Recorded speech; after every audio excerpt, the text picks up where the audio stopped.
শুল্ক ছাড়ে যেসব পণ্যের আমদানি বাড়বে কিন্তু দেশের রাজস্ব খুব বেশি ক্ষতিগ্রস্ত হবে না, যুক্তরাষ্ট্রের সেসব পণ্যের তালিকা করছে জাতীয় রাজস্ব বোর্ড এনবিআর। এ নিয়ে রোববার বৈঠক করে বাণিজ্য মন্ত্রণালয়। সংশ্লিষ্টরা বলছেন, এনবিআর ও বাংলাদেশ বিনিয়োগ উন্নয়ন কর্তৃপক্ষ প্রাথমিকভাবে উচ্চ হারের এমন 30টি পণ্য চিহ্নিত করেছে, যার মধ্যে রয়েছে জেনারেশন ও জেনারেটিং সেট, ভাল্ভ, কৃষিপণ্য ও মূলধনী যন্ত্রপাতি। এসব পণ্যে শুল্ক হার 26 থেকে 80% পর্যন্ত। বলা হয়, দেশটি থেকে আমদানি করা পণ্যের শুল্ক হার 5%-এরও কম। যুক্তরাষ্ট্র থেকে তুলা আমদানি বাড়াতে দ্রুত গুদাম নির্মাণের সিদ্ধান্ত জানানো হয়। দেশটির সাথে সমঝোতা করতে 3 মাসের সময় চেয়ে চিঠি পাঠানোর সুপারিশও আসে বৈঠকে।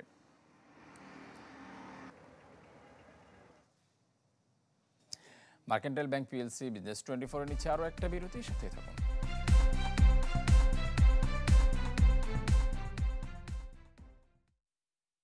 নুডলস খান নাই তো নুডলসই খান নাই।